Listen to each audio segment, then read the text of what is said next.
monasterio, como ya le dije, el monasterio de los agustinos de Santo Tomás.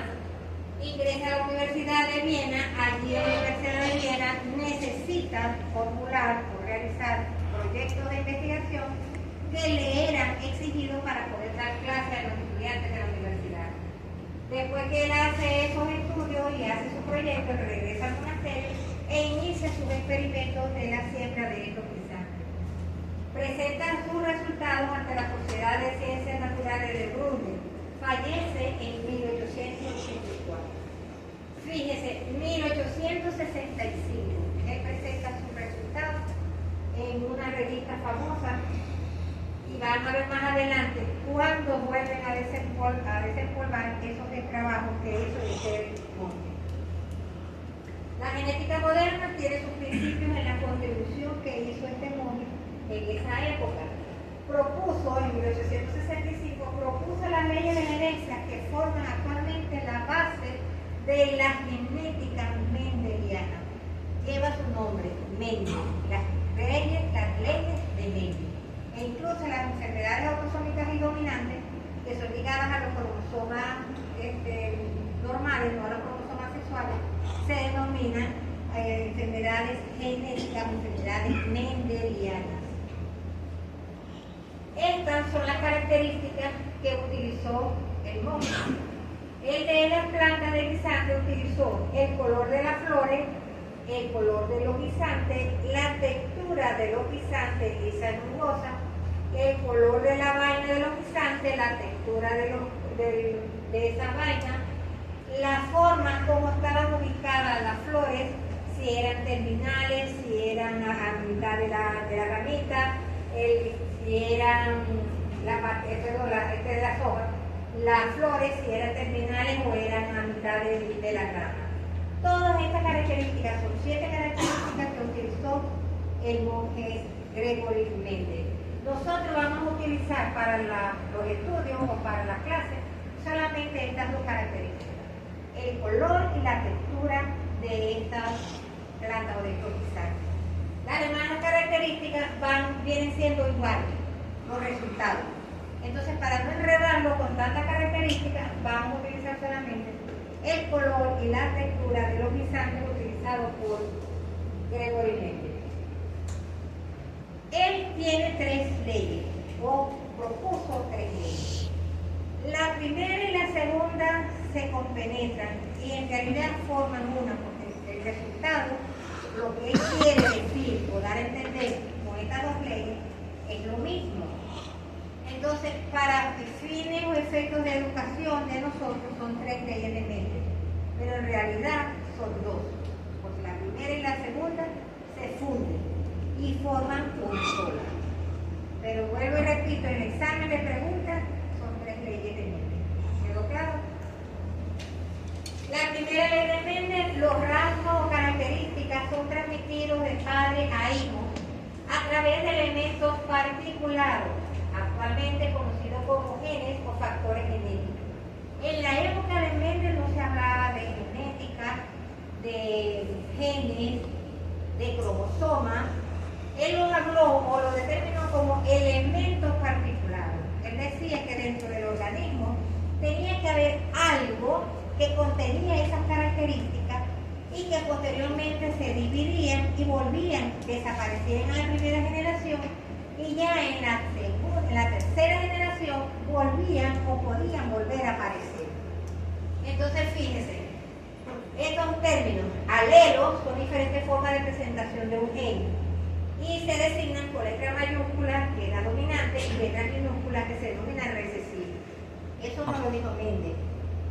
Eso se concluyó después, años después, que se desempolvaron los trabajos de Mendel. Otros 2 científicos que estuvieron investigando sobre el mismo tema llegaron a las mismas conclusiones, conocieron de los trabajos de Mendel y compararon resultados de ellos con ellos. Posteriormente fue que se empezó a dar esos términos. Pero para ir adelantando y que ustedes me vayan entendiendo esto, fíjense. Estos 2 que estamos acá, 2A, ¿qué significa eso? Dominante. El dominante. Esto que está acá, 2A minúscula. Recesivo. Entonces, Entonces quiere decir que aquí el verde es recesivo y el amarillo es dominante. ¿Cómo van a dar estos, cuáles son los resultados que van a tener ahí? Dominante, recesivo. Se va a expresar el dominante. Dominante se va a expresar toda enfermedad. Es dominante cuando un solo alelo, estos dos que están acá son dos alelos. Y esto es el color. Entonces, cuando un solo alelo de ese gen, fíjense bien, un solo alelo de ese gen está mutado o tiene la condición de dominante, se va a manifestar. Tiene que haber uno de los alelos afectados para que se pueda manifestar. En cambio, o sea, solapa o tapa la característica recesiva. Su nombre lo dice, que recesivo no se manifiesta. Para que se pueda manifestar un recesivo, ambos alelos deben ser recesivos. No debe tener una dominancia. Entonces, los rasgos característicos son transmitidos de padres a hijos a través de elementos particulares.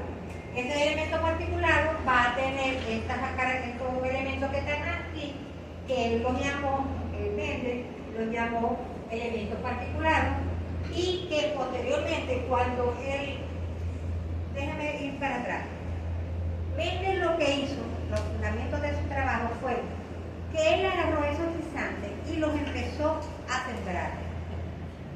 Cada una de esas maticas, él las agarró, las autofecundó y las fue haciendo que cada planta fuera pura.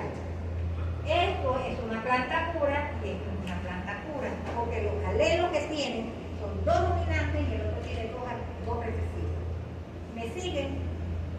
Ok, cuando Mendel consiguió que estas plantas eran totalmente puras, las amarillas daban puros guisantes amarillos y los verdes daban puros guisantes verdes.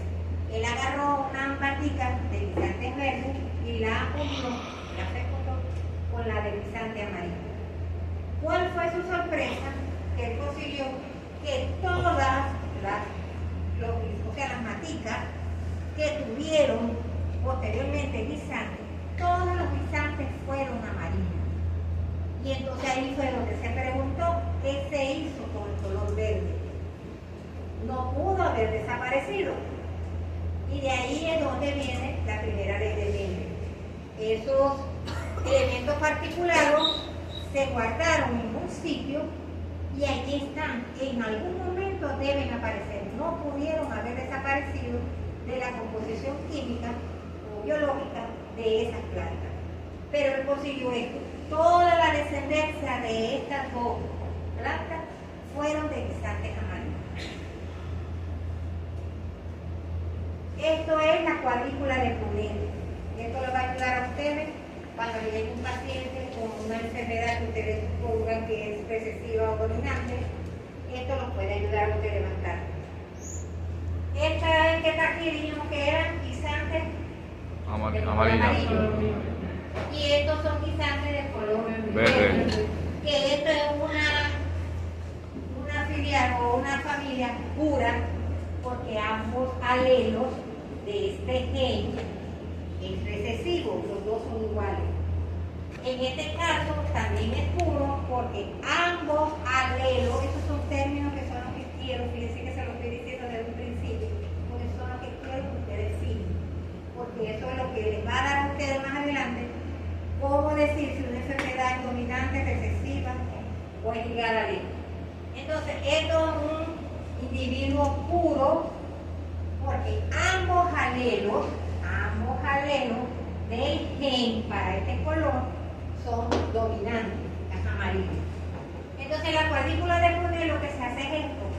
De esta parte, vamos a suponer que este es un papá y este es una mamá. Esta A se combina con esta minúscula y me va a dar un individuo con esta característica. Fíjense que todos me van a dar igual. Mayúscula con minúscula me da esto es heterocigoto. Heterocigoto cuando ambos alelos son diferentes. Este es heterocigoto, estos son homocigotos. Fíjense que llevan otro concepto, homocigoto y heterocigoto. Todos los individuos obtenidos de la combinación de estos dos elementos puros me van a dar todos de color amarillo fenotípicamente. Entonces, fenotipo es lo que yo puedo observar. No es solamente la cara, no es solamente el color de piel. Fenotipo es todo lo que se puede observar y medir. Si yo digo que ella tiene una glicemia de 120, la glicemia de 120 es un fenotipo, porque yo lo puedo medir y puedo saber cuánto tiene. La tensión arterial tiene 110/80, eso es un fenotipo. Entonces a veces la gente cree que fenotipo solamente es lo que está bien, el físico. Entonces el fenotipo es todo lo que se puede observar y se puede medir. Entonces todos estos individuos son fenotípicamente de color amarillo. Genotípicamente, ¿cómo sería? Heterocigoto, ¿verdad? Porque ambos alelos son diferentes. Entonces, cuando se habla de fenotipo, es lo que ustedes pueden observar o medir. Y genotipo es la composición de los alelos de ese gen. Si son homocigotos o si son heterocigotos. Esto es en el caso de los cromosomas autosómicos. El 1, el 2, el 3, hasta el 22. El último par, recuerden que es lo de los cromosomas sexuales, XY. En ellos no se denominan homocigoto o heterocigoto, sino hemicigoto perdón, se me fue. Porque los cromosomas sexuales son diferentes, cromosoma X y cromosoma Y. Entonces ahí es hemicigosis. Hemicigosis, cuando en el caso del varón, los cromosomas sexuales ellos son hemicigosis. Y en la mujer son homocigosis, porque los dos son cromosomas Y. En el caso de los cromosomas autosómicos son heterocigotos y homocigotos. ¿Me expliqué? Esta es la segunda ley de Mendel. Entonces ya saben, la primera, las características se distribuyen en esos individuos, en la descendencia, de una forma muy particular y la característica recesiva se va a guardar. En este caso, en la segunda ley de Mendel, segregación independiente de los alelos, quiere decir que, fíjense, este es el gen, el alelo A mayúscula y el alelo A minúscula, amarillo y verde. Cuando yo coloco estos individuos que son heterocigotos, ¿qué sucede? Fíjense, A mayúscula con A mayúscula me va a dar un individuo amarillo. Aquí en este, A mayúscula con A minúscula me va a dar un color amarillo. ¿Por qué? Si tiene una A minúscula. Porque la medida es dominante. Porque la mayúscula es dominante, entonces ese es el que se va a expresar. Aquí A mayúscula, A minúscula, en la misma característica, y fíjense que aquí hay dos A minúsculas, por eso el color es verde. Es decir, que la descendencia de estos individuos que están acá, que son heterocigotos, va a tener un 25% de individuos de color verde, fenotipo. 75% de color amarillo, fenotipo. Y si yo le pregunto cuál es el genotipo de esa cuadrícula, ¿cuál es el genotipo? Amarillo. No, genotipo. Homocigoto 1, este es homocigoto, son 25% homocigotos para el color amarillo, para la característica dominante. 25% homocigotos para la característica recesiva, verde. Y fíjense que acá, que estos son iguales, entonces un 50% genotipo de individuos de color amarillo que son heterocigotos. ¿Sí me expliqué? Sí. Entonces recuerden, fenotipo es lo que ustedes pueden ver y controlar, medir. Y genotipo es lo que el contenido de esos alelos. Si en el examen le sale esa cuadrícula o le sale una combinación, porque le va a salir, ustedes yo les voy a preguntar cuál es el genotipo y cuál es el fenotipo de algunos de esos individuos. Entonces ustedes tienen que saber cuál es el genotipo y el fenotipo. A veces se me equivocan y me escriben genotipo, me vuelven a escribir amarillo. es el genotipo. El genotipo de un amarillo puede ser A mayúscula, minúscula, o puede ser las dos A mayúscula. ¿Verdad que sí? Entonces el genotipo es muy distinto. Entonces, la segregación independiente lo que quiere decir es que el hecho de que en este gen esté un alelo de color amarillo y un alelo de color verde, no quiere decir que los amarillos siempre tienen que estar juntos. No, se segregan en forma independiente, no porque este esté con el amarillo, todos van a ser amarillos. Si aquí hay un amarillo y este es verde, se segregan en forma independiente. Se los aplico, ustedes, los de obstetricia, también han oído de la fibrosis quística. Sí. La fibrosis quística es una enfermedad autosómica recesiva. ¿Sí? ¿Qué quiere decir que es autosómico recesivo? Que este individuo que está acá, suponiendo que sea esto una fibrosis quística, ese individuo va a ser enfermo. Fenotípicamente va a ser enfermo. Tiene los dos alelos mutados para la fibrosis quística. Entonces, por eso es que uno pregunta en las historias si los papás son familias, si hay consanguinidad. Porque vamos a suponer que este señor que está acá es portador de una fibrosis quística. ¿Por qué digo que es portador? El alelo de la fibrosis quística es recesivo. Y la A, es dominante, o sea, es dominante para la salud en este caso. El A mayúscula es dominante para la salud porque eso no me traduce una enfermedad. Pero este A minúscula sí lo vamos a colocar como si fuese una fibrosis quística. Entonces, señor, ¿tiene la enfermedad? No, no la tiene, no la manifiesta porque la enfermedad está dada por la mutación en este alelo recesivo y no se manifiesta. Entonces, aquí tenemos papá y aquí tenemos mamá. Resulta que ellos son primos hermanos. Pero es portador.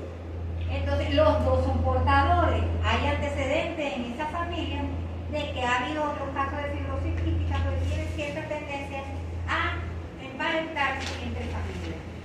Entonces, si este es portador y este es portador, cuando yo hago la cuadrícula del poner, yo puedo predecir qué posibilidad tiene la descendencia de tener la enfermedad de fibrosis quística y quiénes no. ¿Me voy explicando? Sí. Entonces, fíjense, papá, mamá, ambos son portadores. Fenotípicamente ellos son sanos. Fenotípicamente ellos son sanos porque no tienen la enfermedad. Genotípicamente ellos tienen un alelo mutado, por lo tanto son heterocigotos. ¿Me siguen? Entonces ellos son heterocigotos porque tienen un alelo mutado, uno de los alelos de ese gen está mutado, pero como es recesivo no se manifiesta. Entonces, fenotípicamente son sanos, genotípicamente son heterocigotos. La descendencia, fíjense, 75% fenotípicamente, 75% tienen posibilidades de ser sanos y un 25% tiene la probabilidad de tener la fibrosis quística, porque ambos alelos están mutados, ambos alelos son los alelos para la fibrosis quística. Si ustedes los que están allá no les interesa la clase o están echando chistecitos, se pueden salir. No los tomo en cuenta, no los voy a tachar, pero prefiero que salgan y ese chiste allá afuera.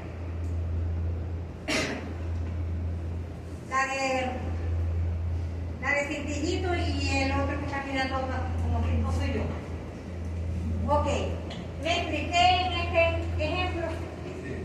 Entonces, esa cuadrícula de poner es importante por eso, nos va a servir a nosotros para poder predecir y poder asesorar a una pareja, en este caso los de obstetricia, poder asesorar a una pareja que tenga una enfermedad genética, fibrosis quística en este caso.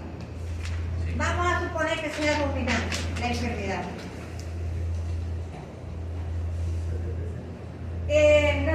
Neurofibromatosis. ¿Todos hemos oído hablar de la neurofibromatosis?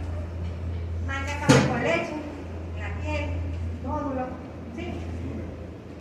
La neurofibromatosis autosómica dominante. sería este papá? Fenotípicamente. Mutado. Aceptado, va a estar enfermo, porque tiene un alelo mayúscula. Sí, entonces en este caso, como es dominante la enfermedad, esta no me da para un alelo para la salud. En este caso sería la A minúscula, sería el alelo para la salud, y la mayúscula es para la enfermedad de la neurofibromatosis. Acá no importa que sean familia o no sean familia. El mayor porcentaje de enfermedades autosómicas recesivas se ve cuando hay consanguinidad, hay parentesco entre los padres.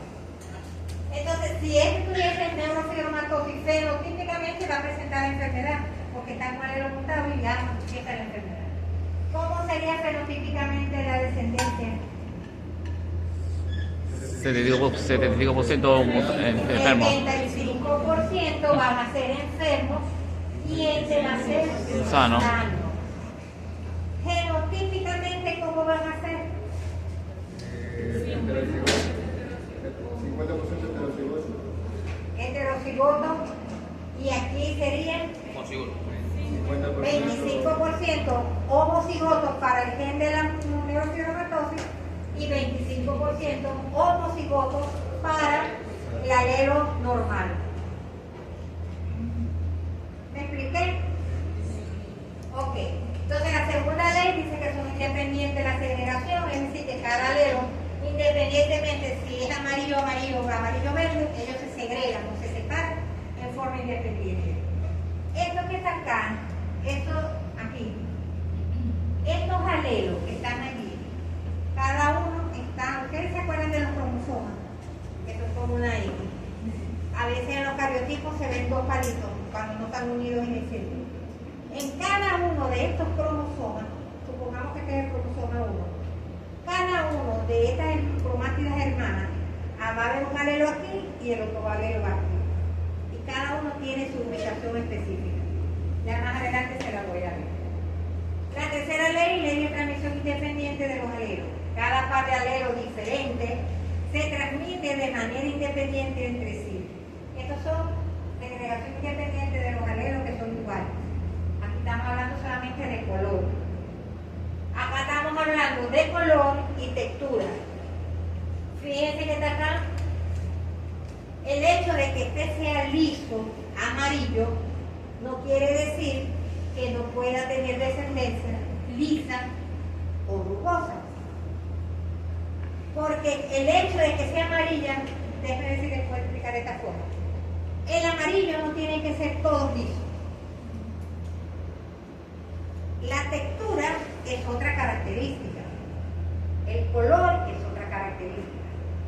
Aquí estamos viendo amarillo liso. No quiere decir que todos los amarillos siempre se van a segregar con el alelo de la textura lisa. La textura lisa se puede segregar tanto con el color amarillo como con el color verde. Son características que se segregan en forma independiente. Vamos a extrapolarlo a nosotros. Mi esposo es blanco, de pelo lacio. Él lo tiene ondulado, pero vamos a ponérselo lacio. Yo soy morena y mi pelo está bien ondulado. Mi hija puede nacer blanca con el pelo ondulado, o puede nacer morena con el pelo liso. Fíjense que son textura del pelo y color de piel. Y no el hecho de que mi esposo sea blanco, si mi hija hereda el color de la piel blanca, obligatoriamente tiene que tener el pelo liso del papá. Porque eso son combinación de los alelos en forma independiente. ¿Me van siguiendo? ¿Seguro? Supongamos que yo soy de pelo rojo y soy morena y mi esposo tiene el pelo amarillo y su piel es blanca. ¿Cómo sería mi descendiente? Las posibilidades. Piel blanca con cabello rojo. Ajá. Morena con el pelo Amarillo. todas las combinaciones posibles que ustedes pueden hacer. Por eso, esto lo que estamos haciendo aquí es combinar. Esta cuadrícula de Brunet yo la tengo acá de adorno, porque no se la pongo mucho, porque como son muchas características, se me confunde. Pero sin embargo, fíjense, AB, esto significa que es amarillo y es liso. La B significa que es lisa. Estas son las diferentes combinaciones. Esto que está acá son los progenitores o los parentales, como lo llaman en los libros. Fíjense, amarillo, este es amarillo, pero tiene un alelo recesivo verde, ¿sí? Porque tiene una minúscula. Se ve fenotípicamente es liso porque el alelo que está aquí para la textura, la B mayúscula, es dominante.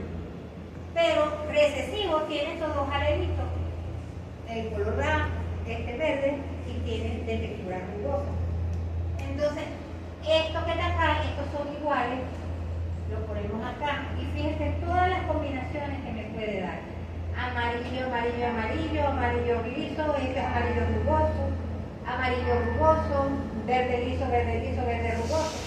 Fíjense las características, cómo se combinan. Entonces, de acá lo que quiero que quede claro es eso, que los alelos se transmiten en forma independiente. No es porque si el es blanco con el pelo liso, los descendientes todos van a ser, si es blanco, todos van a ser de cabello liso. Por eso es que sale uno que se parece a mamá, tiene los ojitos de papá, tiene las cejas de la abuela, tiene por la combinación de todo eso sale lo que también.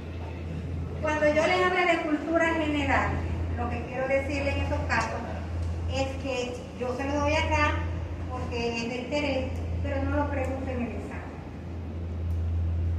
Entonces, fíjense, los postulados del Méndez permanecieron por más de 35 años sin reconocimiento. Y si tuvieron 35 años guardados en una gaveta, por no decir en un baúl, en ese tiempo que utilizaban eran baúles, pero permanecieron ocultos, nadie les prestó atención.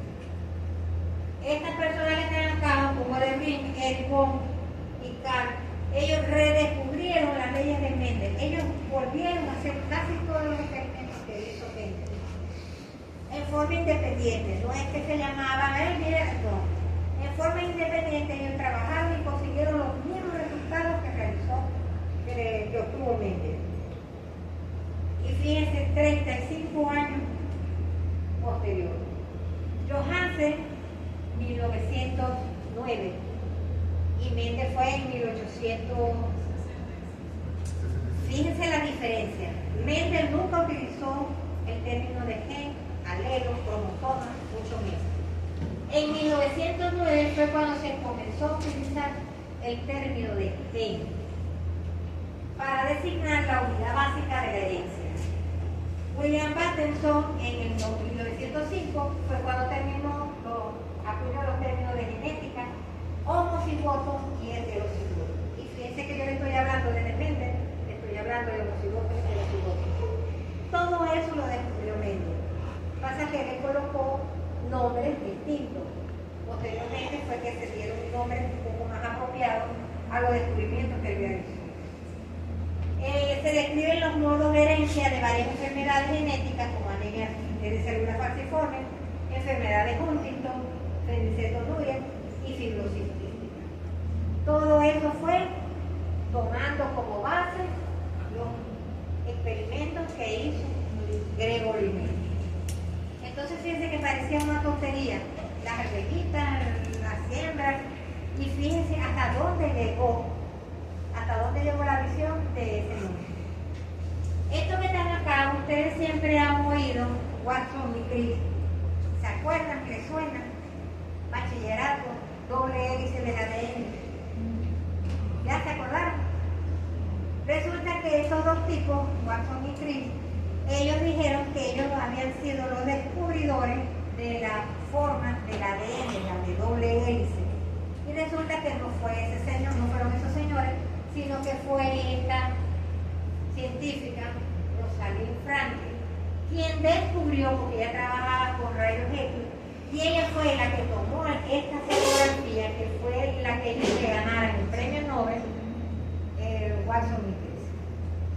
Es decir, el premio Nobel se lo dieron a personas que no la merecía.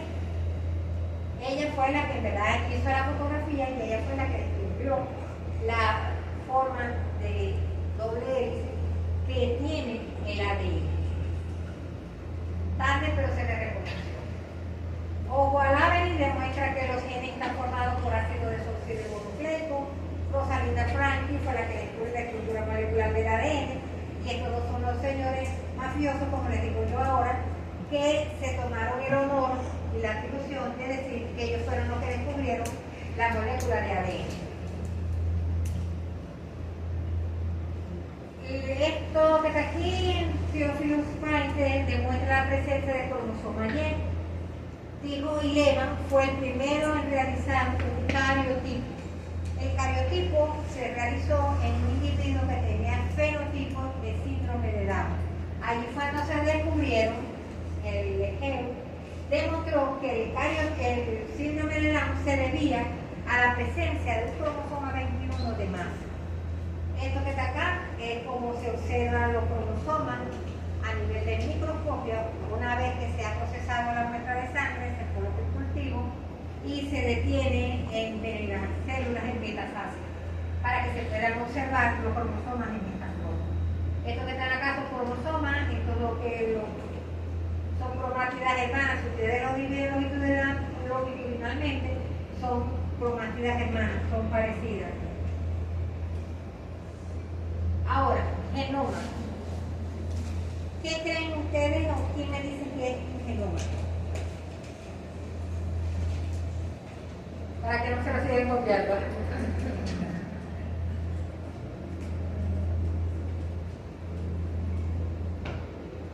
¿Quién me dice que es un genoma? ¿Qué es el genoma?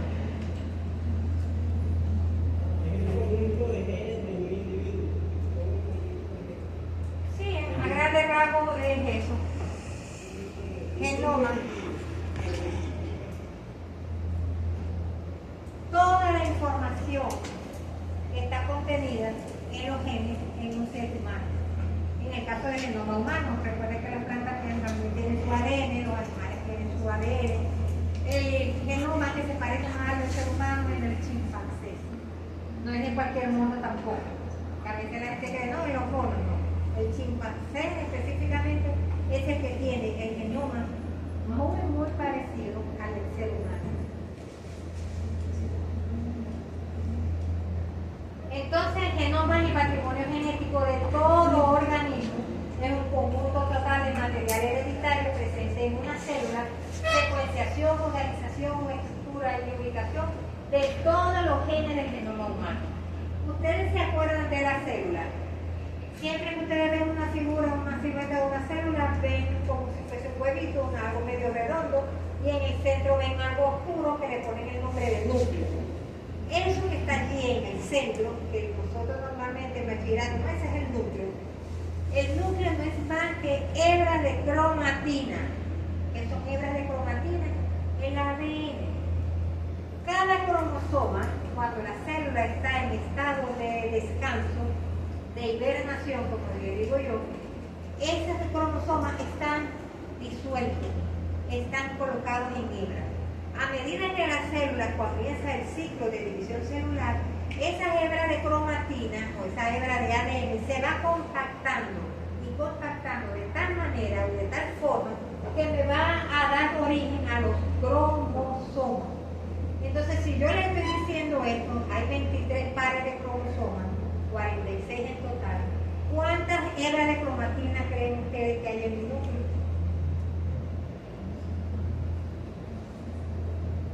¿Cuántas hebras de cromatina creen ustedes que hay en el núcleo de una célula?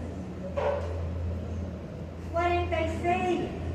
Si son 46 cromosomas, ¿cuántos hay? Si cada cromosoma es una hebra de cromatina. ¿Sí? Entonces son 46 hebras de cromatina. Esto se lo digo porque una vez se presentó una confusión de alguien en una conferencia que dijo que era una sola hebra y a medida que se iba compactando había una enzima que iba cortando las hebras. No, las hebras están cortadas, cada cromosoma es una hebra. Cada vez que lleguen a la etapa de la metafase, cada hebra ya forma un cromosoma.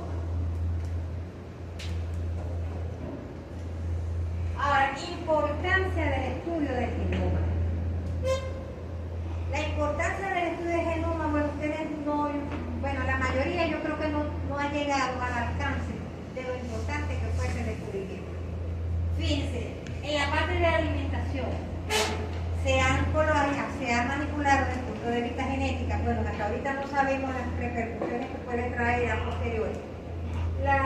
Se han manipulado desde el punto de vista genético algunas plantas. Por ahí estuve leyendo el año pasado o antepasado, una manzana. Ustedes saben que ustedes cortan una manzana enseguida se oxida. Si no se la comen de una vez, la dejan un rato, cuando la van a ver ya está negra o bajoncita, oxidada. Pues allá manipularon genéticamente algunas plantas de manzana y están las manzanas, los frutos, que ustedes los pueden morder, los pueden cortar, las pueden rayar y los pueden dejar en un plato que no se les va a oxidar. Son frutas que ya han sido manipuladas desde el punto de vista genético. El maíz, hay un maíz que ustedes ven que es de diferentes colores. Eso se ha manipulado. ¿Qué importancia tiene esto para la humanidad? Sacando las partes malas que todavía no sabemos, porque no hemos llegado todavía hasta la época que ya podamos ver hacia atrás. Las plantas se han manipulado desde el punto de vista genético también para evitar o hacerlas más fuertes ante los insectos. Entonces ya no hay que usar insecticidas porque las plantas segregan, se les coloca algún gen donde ellas segregan alguna sustancia o un repelente contra los insectos. Entonces de esa forma las plantas se pueden proteger y pueden durar más. Medio ambiente, para la manipulación del agua, purificación del aire, todo eso gracias al estudio del genoma. Lo que más nos interesa a nosotros de la manipulación del genoma es la parte terapéutica. Con los avances que ha habido en la medicina molecular, la tecnología, la biotecnología, se han conseguido realizar tratamientos para algunas enfermedades genéticas que hasta hace un tiempo atrás ninguna tenía tratamiento. Ya hay enfermedades genéticas que tienen tratamiento por reemplazo enzimático. El ejemplo, no sé si ustedes lo habrán oído, enfermedad de Gaucher, enfermedad de Fabry, enfermedad de Pompe. ¿No han oído ninguna? Esas son enfermedades de depósito lisosomal. El Noriega trigo era el centro de infusión de enzimas de reemplazo enzimático para las enfermedades estas que le acabo de mencionar. Gaucher, Fabry, Pompe, había otras dos más, ahorita no recuerdo. Que allí se le colocaba el tratamiento. ¿Y por qué es importante esto? Con la biotecnología lograron secuenciar los genes que estaban mutados en esta enfermedad y lograron sintetizar a través de estos estudios, sintetizar las enzimas que estaban deficientes en estos pacientes. Por eso que se denomina terapia de reemplazo enzimático, porque la enfermedad, el paciente con enfermedad de Gaucher se le colocaba una vez al mes, se le colocaba la enzima y los pacientes evolucionaban satisfactoriamente. Lamentablemente, como no se está trabajando todo el gen, sino que se está administrando la enzima que falta, había que estar suministrando cada cierto tiempo. Lamentándolo mucho, la situación país, todos los laboratorios que tenían convenio con el gobierno se fueron del país, por lo tanto los pacientes quedaron desasistidos. Muchos de ellos fallecieron porque son enfermedades de depósito, como les dije, y tienen un pronóstico muy malo. Si recibían el tratamiento, el pronóstico era muy bueno. Pero lamentablemente unos fallecieron y los otros se fueron del país donde podían, en Colombia, en Chile, donde se les suministra medicamentos y tienen allá toda la ley, los seguros pertinentes. Esto es el ABC de nosotros acá en Chile. Gen, unidad básica de información, está constituida por dos alelos. ¿Se acuerdan? Alelo verde, el alelo amarillo, que la unión no da rojo, ni da azul. Entonces, alelo, estos son términos que se los tienen que colocar en el CPU. Alelos son variantes de un gen. Fíjense que les hablé del alelo del guisante, si era amarillo, pero era heterocigoto. Los alelos tenían un alelo verde y un alelo amarillo. Esos son variantes. Por eso que los alelos son variantes de un gen. Genotipo, información contenida en el núcleo celular de cada individuo en particular. Locus, es la ubicación de alelos y cromosomas homólogos. Genoma, conjunto de genes de un organismo. Más para explicarme mejor. Fenotipos, características morfológicas externas e internas, fisiológicas, bioquímicas, entre otras, de cualquier organismo, o sea que yo las puedo medir. Si las mido, las puedo observar. Acá, esto que está acá, fíjense, esta es una hebra, esto que está aquí es una cromátida hermana. Esto es un solo cromosoma, que aquí no está unido, muchas veces lo van a conseguir unido. Esto es después que se hace la división celular. Entonces, fíjense, esta banda que está acá, donde está este gen, este es un alelo, este es el otro alelo del color de la flor. ¿Me explico? Esto que está acá, esto es un alelo, este es otro alelo. Este sitio donde está ese alelo se denomina locus. Entonces, locus es el sitio del cromosoma donde están ubicados los alelos de un gen. Ambos alelos, en este caso ambos alelos me dan para un color morado. De pronto el morado acá es un recesivo y el dominante es blanco. Si aquí hubiese uno blanco y aquí hubiese un morado, esto sería heterocigoto y la flor sería blanca, porque es el dominante. Si ustedes desarrollan, yo les pongo el ejemplo siempre a los pacientes para poder explicarles ahí. Un cromosoma es como si agarraran un rollo de pabilo. ¿Todos saben lo que es un rollo de pabilo? La hilaza con la que se enrolla la que usamos para las hallacas. Entonces, un cromosoma es como un pabilo. El pabilo, ustedes lo ven, a mí me ha pasado muchas veces, nosotros hacemos hallaca en mi familia. Agarramos el pabilo, ay, sí, está bonito, vamos a llevarnos el rollo. Resulta que cuando llegamos a la casa, que cuando empezamos a enrollar la hallaca, tiene nudo, de pronto está cortada, de pronto está todo flecado. Esas alteraciones que consiguen ustedes cuando están abriendo el rollo de pabilo, cuando lo están desarrollando, esas serían las mutaciones que pueden encontrarse en un cromosoma. Haciendo la equivalencia, la extrapolación, el rollo de pabilo sería un cromosoma. Cuando ustedes lo desarrollan, esa hebra de pabilo que ustedes están jalando sería una hebra de ADN. ¿Me siguen? Eso es una hebra de ADN que la van desarrollando. Esto es igualito. Esto sería el pabilo y esto sería la hebra del pabilo, que sería en este caso la hebra de ADN. Aquí cuando llega a este nivel, ahí está el alelo del color morado para esa flor. Fíjense que los dos son iguales, morado, por lo tanto es homocigoto. El gen sería este pedacito que está acá, esta sería la hebra alada, desarrollada, que me forma esta banda que está aquí. Esto sería esto enrolladito, compacto, y esto sería el gen, unidad de herencia que consiste en una secuencia de ADN ubicada en un cromosoma. Los cromosomas están presentes en pares, por lo tanto los genes también están en pares. Uno proviene de la madre y otro proviene del padre. Las formas alternas de un gen son los alelos. Tipos de herencia o de genes. Los genes pueden ser dominantes. Solo se necesita la presencia de un solo alelo para que la expresión del fenotipo se dé. Ejemplo, neurofibromatosis, ya lo dijimos. El color amarillo es el guisante, ese es el dominante. Un solo alelo de color amarillo, los guisantes van a ser amarillos. Recesivo, es necesario que ambos alelos estén alterados para que se exprese el fenotipo. La cirrosis quística. Ambos alelos, heredados uno de papá y uno de mamá, deben estar mutados para que se manifieste la enfermedad.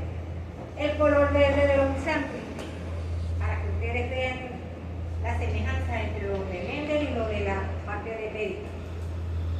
El color amarillo de los guisantes, estos son recesivos porque ambos alelos tienen que estar mutados para que se dé la expresión del color verde. Codominante, ambos alelos se expresan, ejemplo, el grupo sanguíneo. Si yo soy A y mi esposa es B, mi hija puede ser AB. los dos se expresan. Dominancia incompleta, ninguno de los alelos es dominante sobre el otro. Por ejemplo, la flor de San Diego de la Noche.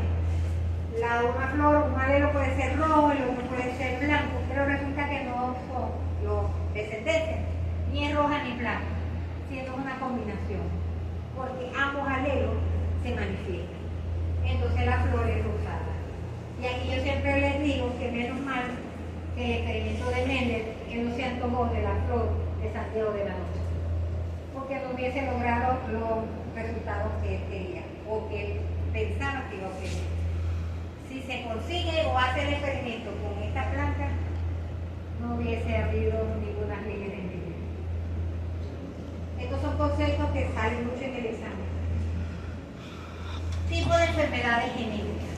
Esto también sale mucho en el examen y yo no sé por qué se lo estoy diciendo. Y el día del examen no lo hacen como él.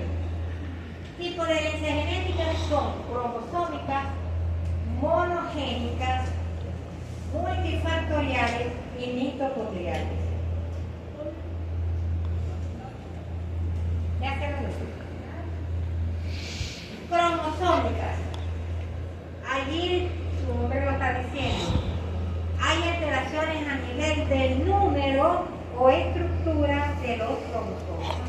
Ya le dije que eran 23 pares. Eso es lo normal. Lo normal es que todos tengamos 23 pares de cromosomas. ¿Qué sucede? En un síndrome de Down no va a haber 46 cromosomas, hay 47. Porque de todos los pares de cromosomas, para 1, para 2, para 3, el cromosoma, el par de cromosoma 21, va a haber un cromosoma de más. Entonces es una enfermedad genética de tipo cromosómico. Estructurales, todos ustedes tienen que haber oído la famosa síndrome de enfermedad de maullido del gato. Escribe el chat. Sí, ¿verdad? Maullido del gato. Allí, ¿qué sucede? Falta un pedacito del brazo corto del cromosoma 5. Entonces, si falta un pedacito del brazo corto del cromosoma 5, quiere decir que la estructura de ese cromosoma está alterada. Entonces, las anomalías cromosómicas pueden ser numéricas o estructurales, porque hay el cromosoma de más, cromosoma de menos, es numérica. Y estructurales cuando la forma, la estructura de alguno de los cromosomas está alterada. ¿Me expliqué? Monogénicas. Aquí fíjense que son las mismas mendelianas. Son diferentes las monogénicas a las cromosómicas. Yo para un examen, para un paciente que tenga, se sospeche que tenga síndrome de Down, vamos a colocarle así, yo le pido cariotipo. Pero a un paciente que tenga una neurofibromatosis o que tenga una fibrosis quística, yo no le puedo pedir un cariotipo porque yo no voy a ver nada en los cromosomas. Los cromosomas en ellos están normales. Pero si yo desarrollo esos cromosomas, ahí sí voy a ver las alteraciones, mutaciones a nivel de cualquiera de estos genes. Si son dominantes, si son recesivas, si son ligadas al éxito, si son autosómicas. Entonces las monogénicas, o llamadas también mendelianas, son alteraciones o mutaciones a nivel de un gen. Y si es a nivel de un gen, ¿yo lo voy a ver en el cromosoma? No. No. Por eso, lo de obstetricia, si ven las amniocentesis, si ustedes han visto algún resultado de un cariotipo de amniocentesis, ustedes observarán acá abajo una coletilla que dice que no descarta otras anomalías genéticas, porque me descarta las anomalías cromosómicas, numéricas y estructurales, pero no me puede descartar las monogénicas, porque eso no lo veo con un microscopio. Entonces, monogénicas tenemos autosómicas y ligadas a leyes sexuales. De los autosómicos tenemos dominantes y recesivos, que ya ustedes manejan esos términos. Dominantes, todo aquel paciente que tenga uno de los alelos mutados va a manifestar enfermedad. Acondroplasia es una enfermedad, un síndrome genético dominante. Neurofibromatosis es dominante. Enfermedad de Huntington es dominante. Entonces, en esos casos siempre vamos a observar un padre afectado. Papá o mamá están afectados. porque es la única forma, a menos que sea una mutación del lobo, que ya eso es otro tema. Recesiva, fibrocística. Ambos alelos deben estar mutados, y para que ambos alelos estén mutados, papá y mamá deben ser portadores. ¿Verdad que sí? Y ahí la importancia de preguntar, cuando veamos síndrome genético, preguntar si hay consanguinidad, si son primos, primos hermanos, si hay ese tipo de relación. Entonces, estos son los autosómicos. Los sexuales, ligados al cromosoma X y ligados al cromosoma Y. También van a ser dominantes y recesivos, pero ligados a los cromosomas sexuales.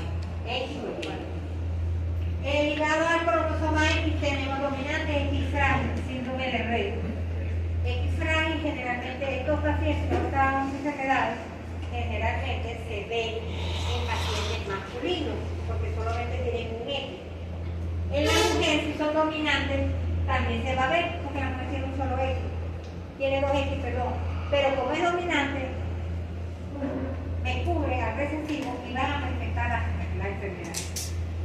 El síndrome de X frágil, la única diferencia de estas dominantes ligadas al X es que siempre van a ser más severas en el varón. Porque el varón va a tener sola X y el X es el que va a estar mutado. Entonces 100% va a presentar la enfermedad.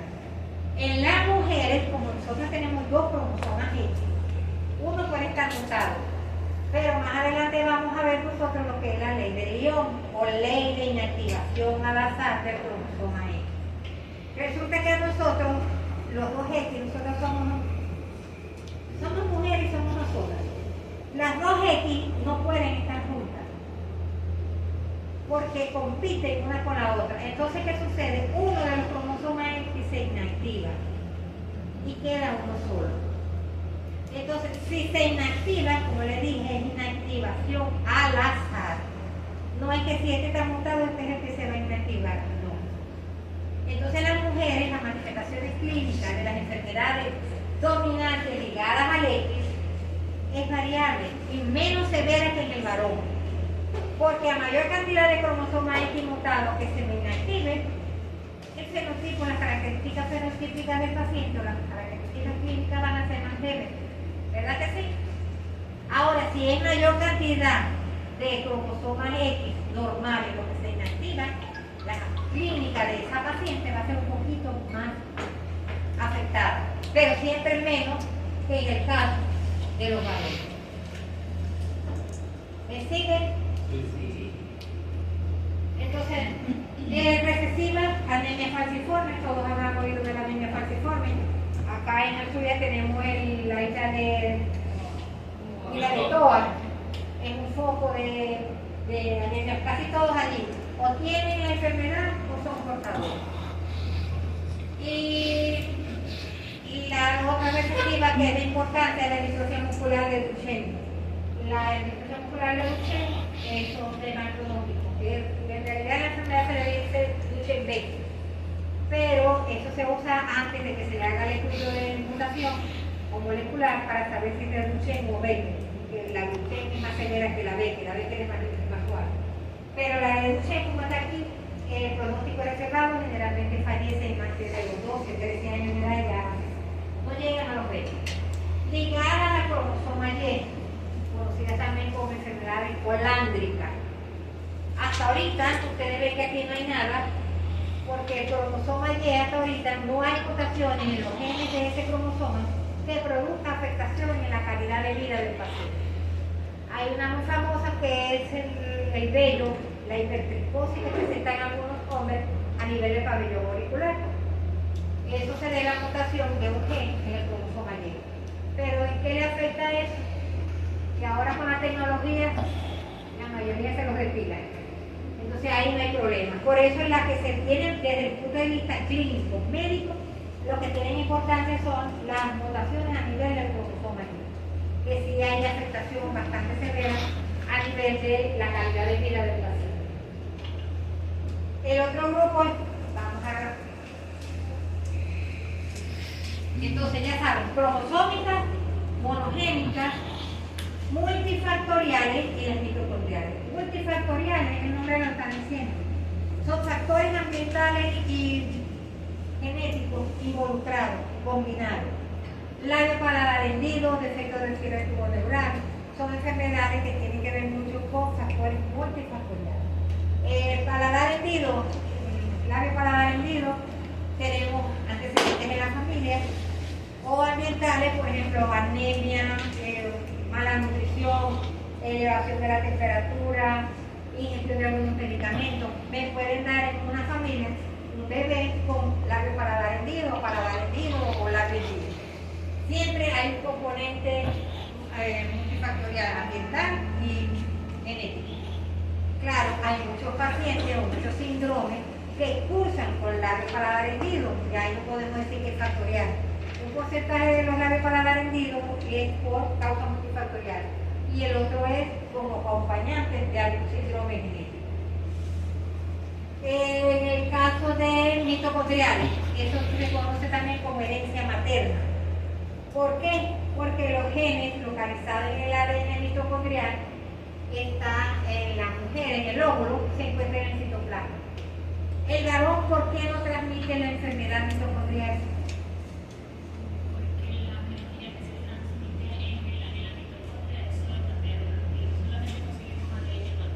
Pero ¿por qué el varón no transmite? Yo puedo tener un hijo, vamos a suponer que yo tengo una enfermedad mitocondrial, y yo tengo un hijo varón con una enfermedad mitocondrial. Él crece, se logra casar, tiene hijos.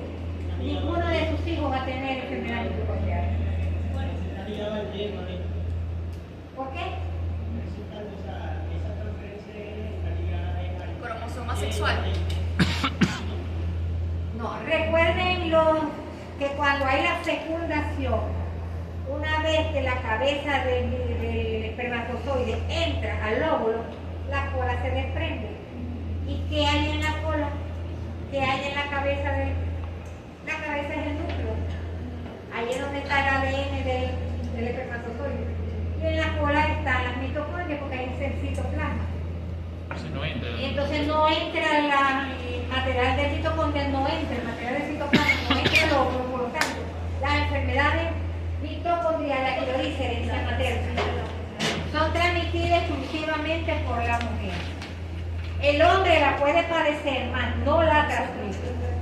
Sin embargo, por ahí una vez nos conseguimos una literatura, una separata, donde había un señor con una enfermedad mitocondrial que los hijos había un hijo que tenía la enfermedad mitocondrial. Ahora yo no sé, yo le haría la prueba de paternidad también. Pero recuerden que en medicina 2 y 2 no son pares. Entonces en estos casos, yo no hubiese hecho primero la prueba de paternidad. Pero si presentaron el trabajo y era una revista de renombre indexada, tenían que haberse asegurado que sí era el papá. Entonces, entre las enfermedades mitocondriales tenemos el síndrome de epilepsia nefrótica o de fibra rara. Eso lo van a conseguir casi todas las enfermedades mitocondriales, las consiguen con siglas. Así, MRS, el PO, casi todos tienen siglas. Ahora, esto es importante también que ustedes sepan más o menos llenarlo, porque esta es como la película de Prometeo. Ya vamos a terminar. Entonces la genealogía es la representación gráfica del grupo familiar mediante la cual es posible identificar relaciones de parentesco en los distintos individuos que comprenden dicha genealogía, estado de salud o enfermedad, modo de herencia, riesgo de recurrencia por expediente. Esto sale en el examen. Aquí tienen un ejemplo. Esta es una genealogía de una familia con una enfermedad dominante. ¿Qué significa este círculo todo oscuro? Que este individuo, esta mujer, tiene una enfermedad autosómica dominante. ¿Cómo sé yo que es una enfermedad autosómica dominante? Porque fíjense la descendencia. Y es autosómica porque fíjense que es independiente, hombres y mujeres. O sea, están afectados tanto varones como hembras. Ya eso me dice que es autosómica. Dominante, hay un papá, uno de los progenitores está afectado, acá que está afectado, este se casó, esta señora se casó y tiene hijos afectados. Lamentablemente no hay ninguno que se haya casado de la otra. Acá,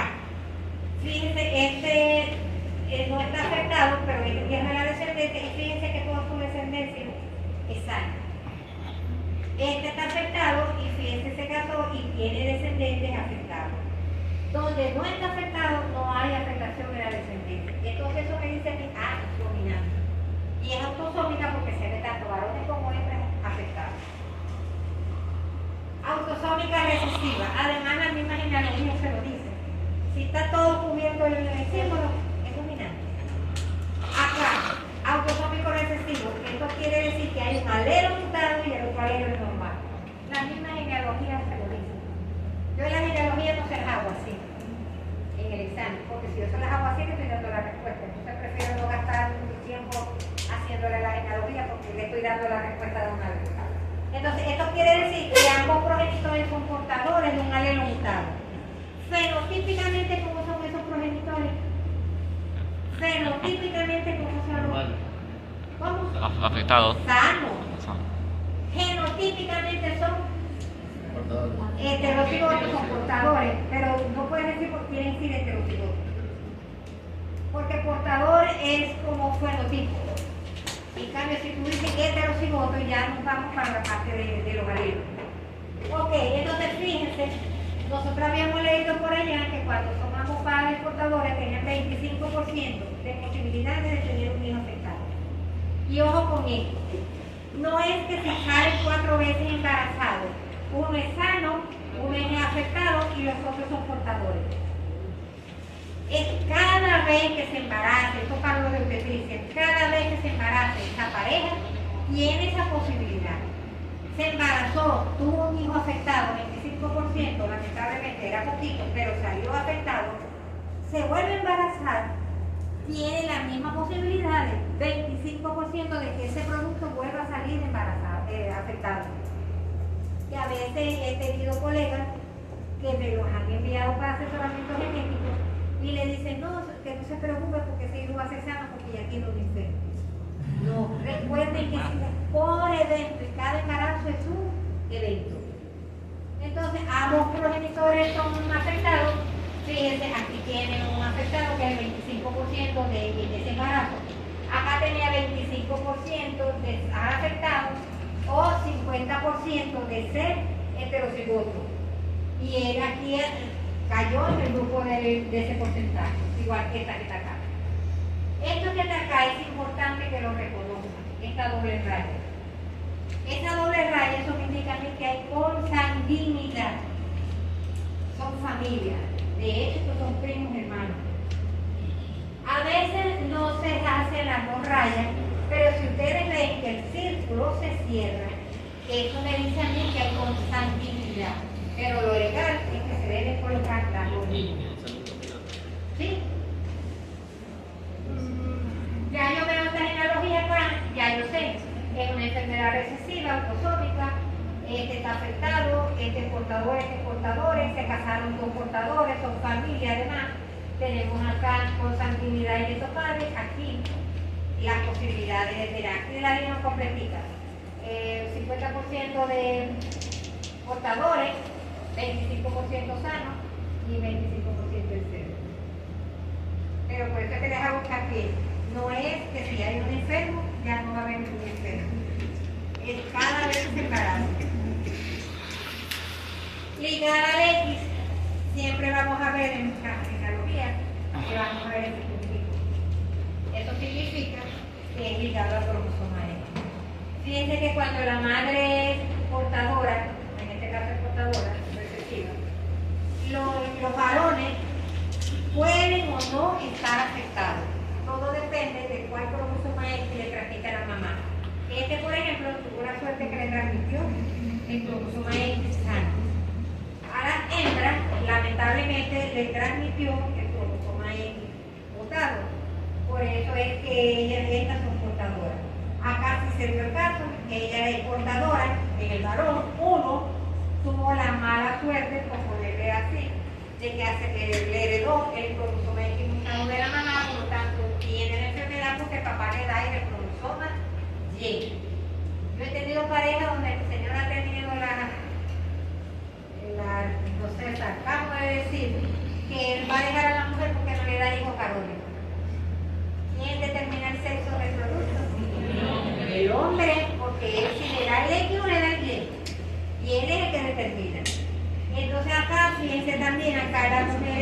computadora, se casó con un hombre sano y el hijo heredó el haber ocultado en el tombo del imputado. Los mismos símbolos les van a decir a ustedes qué tipo de herencia tiene. Acá, hasta aquí de momento sabemos que es dominante. Porque aquí está todo el símbolo, es dominante. Será de ligar a leche y vamos a ver. Como es dominante, fíjense, acá el varón recibió el lighting normal.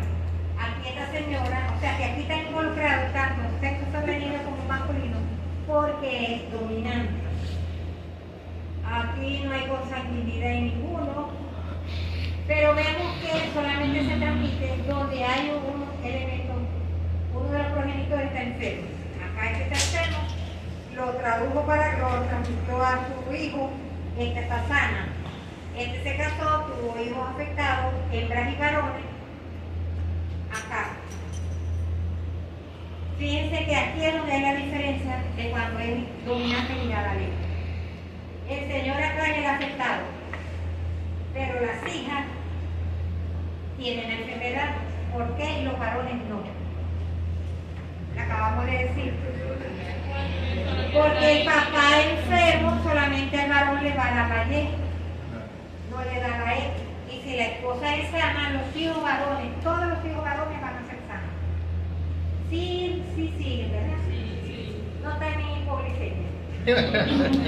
Entonces se fijan acá que esta es la forma de descartar o saber que esta es una herencia dominante ligada a la ley, porque en este caso el padre es afectado y los hijos, todos los hijos son sanos.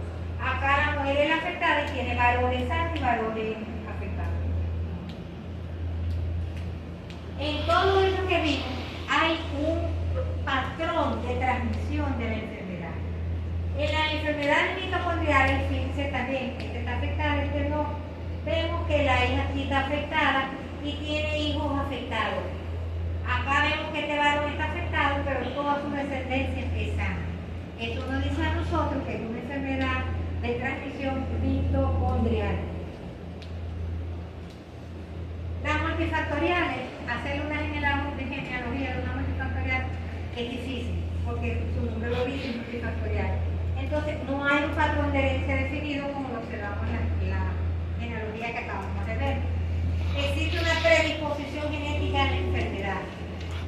De pronto yo no tengo labio paladar hendido, pero tengo un hijo con labio paladar hendido porque tengo una predisposición por antecedentes en la familia y